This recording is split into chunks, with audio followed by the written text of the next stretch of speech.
E सूची application install करण्यासाठी आपल्याला गुगल प्ले स्टोअरमधील एक सेटिंग बंद करायची आहे. तर यासाठी आपण गुगल प्ले स्टोअर सगळ्यात आधी ओपन करणार आणि इथे प्रोफाईल आयकनवर आपल्याला जायचं आहे. प्रोफाईलवर आपण आलो की इथे खाली तुम्हाला प्ले प्रोटेक्ट म्हणून एक सेटिंग दिसेल. प्ले प्रोटेक्ट याला आपण ओपन केलं तर इथे ग्रीन सिम्बॉल दिसत आहे, म्हणजेच प्ले प्रोटेक्ट सुरू आहे.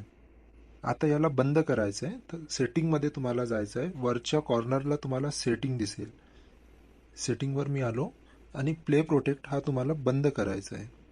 आता इथे आपण टर्न ऑफ केलं. टर्न ऑफ करण्यासाठी तुम्हाला इथे पासवर्ड टाकायचा आहे. पासवर्ड टाकल्यानंतर हे प्ले प्रोटेक्ट सेटिंग्स बंद होईल.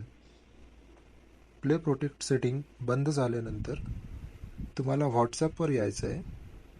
व्हॉट्सॲपवर तुम्हाला जी फाईल आलेली आहे ॲप्लिकेशनची, ती तुम्हाला डाउनलोड करायची आहे आणि त्याला इन्स्टॉल करण्यासाठी इथे तुम्हाला परमिशन मागणार आहे.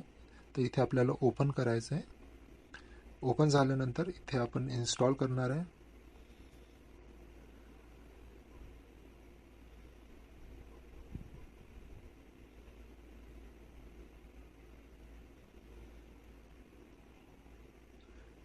हे बघा, इथे आता ॲप्लिकेशन आपला इन्स्टॉल झालेलं आहे.